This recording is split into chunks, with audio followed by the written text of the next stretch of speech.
الحمد لله الذي أنعم علينا بنعمة الإيمان والإسلام. أشهد أن لا إله إلا الله وحده لا شريك له وأشهد أن محمدا عبده ورسوله لا نبي بعده. اللهم صل وسلم وبارك على سيدنا محمد وعلى آله وصحبه ومن تبعهم بإحسان يوم الدين. الحمد لله الذي فضل الذبح على كثير من العبادات وجعل صوم يوم عرفة من أخرج القربات. أشهد أن لا إله إلا الله وحده لا شريك له وأشهد أن محمدا عبده ورسوله لا نبي بعده. اللهم صل وسلم وبارك على سيدنا محمد وعلى آله وصحبه ومن تبعهم بإحسان إلى يوم الدين. أما بعد فيا أيها الناس اتقوا الله حق تقاته ولا تموتن إلا وأنتم مسلمون. قد قال الله تعالى في كتابه الكريم: أعوذ بالله من الشيطان الرجيم. بسم الله الرحمن الرحيم. يا أيها الذين آمنوا اتقوا الله حق تقاته ولا تموتن إلا وأنتم مسلمون. وقال تعالى أيضا: أعوذ بالله من الشيطان الرجيم. بسم الله الرحمن الرحيم. إنا أعطيناك الكوثر فصل لربك وانحر إن شانئك هو الأبتر. Masalah hadirin saudara-saudaraku sidang jamaah rahimakumullah. Dalam kesempatan khutbah siang hari ini kami mengajak, marilah kita senantiasa menjadikan rasa syukur kita kepada Allah Subhanahu wa taala. Kita juga marilah kita senantiasa meningkatkan rasa takwa kita kepada Allah Subhanahu wa taala. Fa inna khairaz zadi taqwa. Sungguh bekal terbaik kita menghadap Allah adalah ketakwaan kita. Masalah hadirin rahimakumullah. Di awal bulan Zulhijjah ini, 10 awal bulan Zulhijjah ini, dan termasuk kita semua dalam hal ini sangat dianjurkan oleh Rasulullah SAW antara lain kita memperoleh ibadah. Kaum muslimin saat ini, hari Jumat yang istimewa ini, mereka berkumpul menjadi satu di padang Arafah. Yang sakit pun diharuskan berhadir di padang Arafah meskipun harus ditandu atau mungkin digendong dan yang lain. Ini menunjukkan bahwa Rasul sampaikan al-hajju Arafah. Haji itu adalah Arafah. Berkumpul mereka menjadi satu dari berbagai bangsa, dari berbagai etnis, suku, bahasa, corak, macam, ragam, kulit dan bahasanya. Rahimahullah, dikumpulkan Allah jadi satu untuk sama-sama taqarrub ila Allah, mendekatkan diri kepada Allah. Ini merupakan hari yang istimewa ketika wukuf dilaksanakan pada Jumat. Sebagian ulama mengatakan ini adalah haji akbar. Hadirin rahimakumullah, ketika kita seperti itu, kaum muslimin yang dipanggil Allah, yakini hadirin rahimakumullah, haji itu adalah panggilan. Tidak semua orang kaya dipanggil Allah, dan tidak pula demikian ketika orang itu miskin kemudian punya keyakinan saya tidak akan dipanggil Allah. Tidak demikian. Haji adalah panggilan. Banyak kemudian keajaiban ketika orang miskin sekalipun, ketika Allah berkehendak memanggilnya bersangkutan, maka Allah mudahkan dia menuju ke sana. Oleh karena itu yang paling penting daripada kita semua sebagai kaum muslimin meyakini haji adalah salah satu dari rukun Islam itu. Dan dalam diri kita ada azam, ada tekad, ada semangat untuk bisa hadir ke sana, untuk bisa mendatangi makam Rasulullah SAW, untuk bisa hadir di depan Ka'bah Baitullah. Dan itu semua butuh niatan yang kuat dari kita semua. Hadirin setelah itu besok sebagian dari kaum muslimin ada yang sudah melaksanakan Idul Adha, sebagian dari kita mungkin baru lusa, ada yang sekarang tarwiyah, maka besok Arafah. Satu hal yang sangat dianjurkan Rasulullah SAW, bagaimana kita yang tidak haji ini sangat dianjurkan untuk bisa menjalankan puasa Arafah. Karena sebenarnya puasa Arafah itu kata beliau Rasulullah SAW itu bisa menghapuskan 1 tahun dosa yang lalu dan juga 1 tahun dosa yang akan datang. Syiamu yaum Arafah ahtasibu 'ala Allah ay yaghfir sanna allati qablahu wa sannata allati ba'dahu.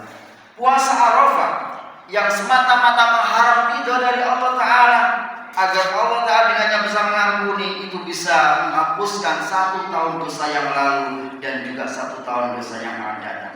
Hadirin rahimakumullah, setelah itu kemudian kita sama-sama menjalankan satu ibadah yang luar biasa tidak kalah fadilahnya, yaitu menjalankan ibadah yang namanya berkurban udhiyah. Hadis riwayat dari Ibnu Abbas, Nabi sallallahu alaihi wasallam bersabda, beliau berkata, mal amal fi ayyamin afdal minha fi hadi. Apa ya Rasul, amal yang lebih utama dari ini? Qalu wala jihad. Mereka para sahabat bertanya, apakah jihad? Qala wala jihad, tidak jihad. Illa rajulun kharaja khatiru bi nafsihi wa malihi falam yarji bi syai'in. Jadi ada satu amalan yang utama daripada 10 Zulhijjah yang awal ini, antara lain beliau sampaikan adalah tidak melebihi daripada orang yang kemudian dia itu berjihad, tetapi kemudian ketika berjihad itu dia keluar dengan harta dan jiwanya, tapi dia pulang tidak membawa satu apapun karena hartanya habis untuk berjihad. Ini amalan-amalan yang dilakukan pada awal Zulhijjah. Masalah hadirin rahimakumullah, ketika kita sudah sampai pada amalan yang bernama udhiyah, maka kita kembali diingatkan bagaimana anak Nabi Adam alaihissalam. Ada yang namanya Qabil, ada yang namanya Habil. Keduanya ketika menyelesaikan sebuah perselisihan diperintahkan oleh Allah Ta'ala untuk berkorban dari masing-masing keduanya. Si Qabil ini adalah seorang petani, kakaknya ini petani. Dia kemudian berkorban atau memberikan harta bendanya yang berupa tanaman-tanaman, yang berupa buah-buahan yang tidak bagus. Tetapi kemudian Habil adiknya ini, karena dia seorang peternak, dia memberikan korban berupa kambing, domba yang bagus, besar dan mahal. Hadrohimakumullah, dari kedua bersaudara ini kemudian diterimalah korban dari Habil adiknya. Dan inilah hadrohimakumullah awal mula daripada persatuan keduanya. Dan dalam sejarah kemudian disebutkan Qabil kemudian merasa iri dengan adiknya sampai kemudian terjadi yang namanya pembunuhan. Itu semua awal menjadi rasa iri dan sakit hati dan dengki daripada Qabil kepada adiknya. Hadrohimakumullah. Kemudian bagaimana dengan kita? Maka kemudian bagi yang mampu, marilah kita belajar daripada peristiwa Nabi Ibrahim.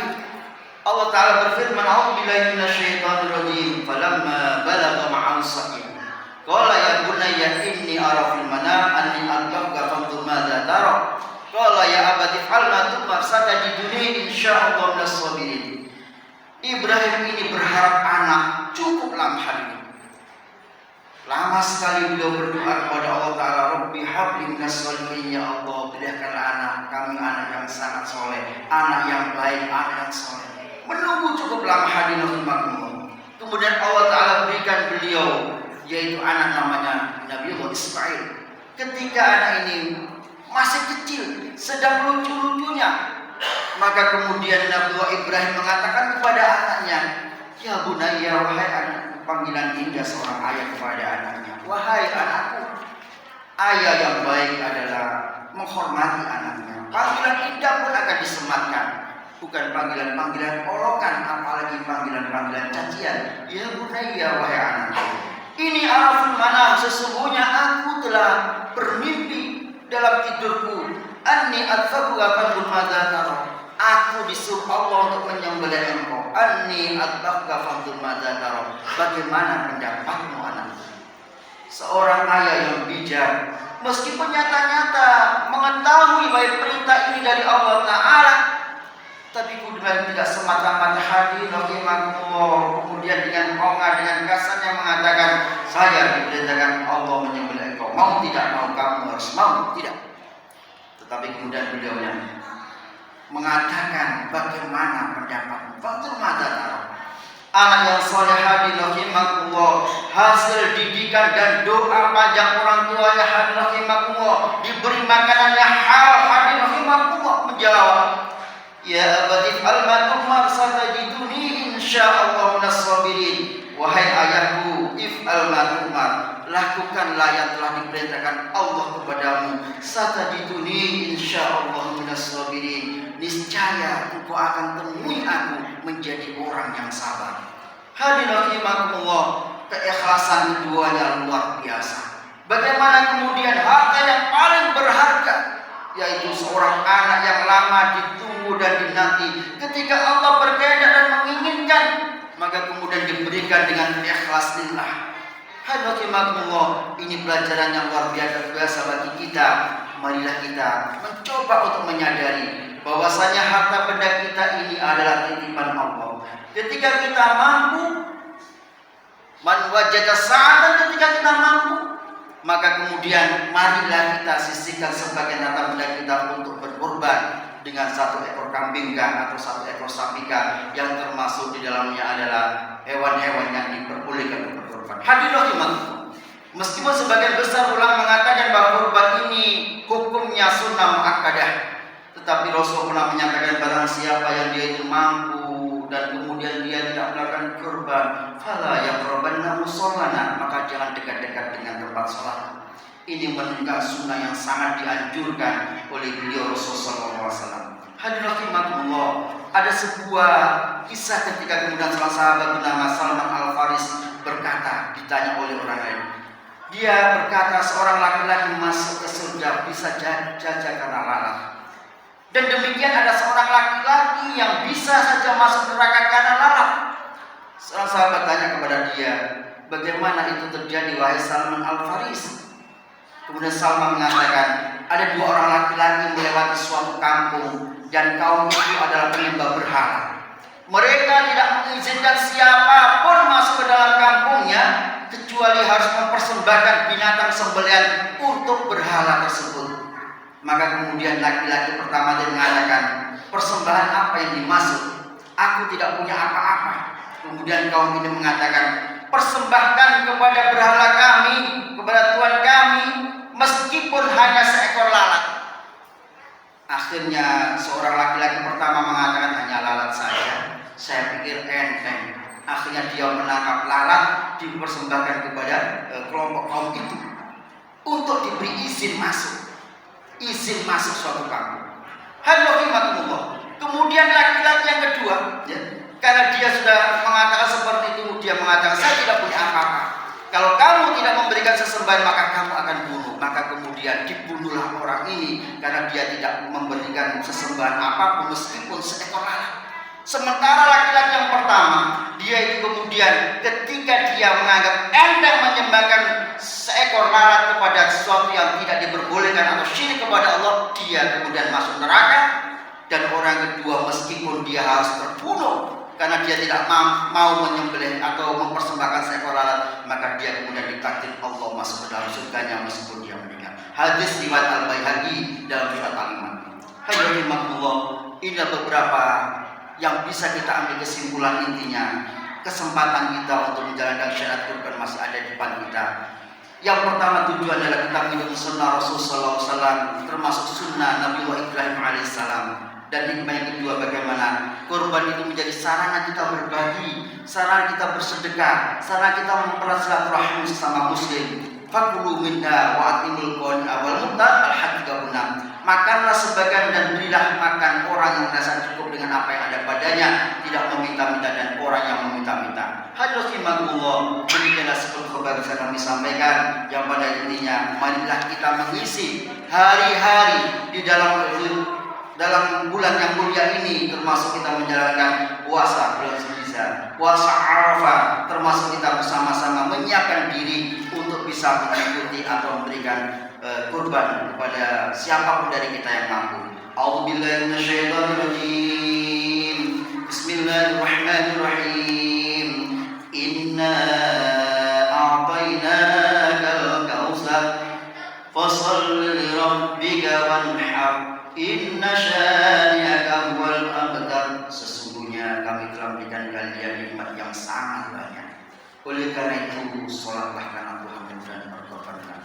Wa qur rabbi fir warham wa anta khairur rahimin.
قال الله تعالى في كتابه الكريم: أعوذ بالله من الشيطان الرجيم.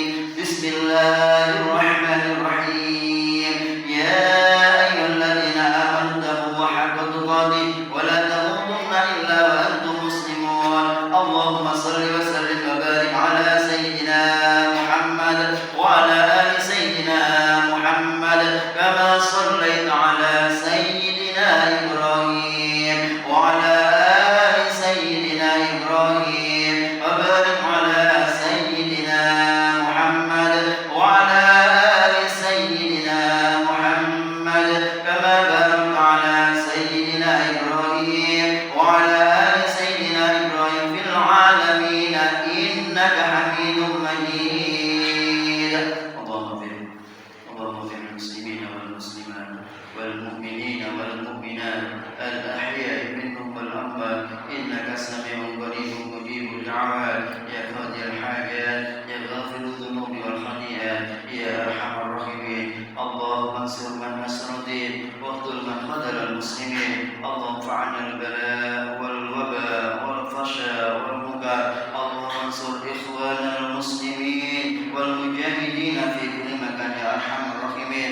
اللهم انصرهم وثبت أقدامهم. اللهم انصرهم وثبت أقدامهم. اللهم انصرهم وثبت أقدامهم. اللهم إنا نسألك الهدى والتقى والعفاف والغنى.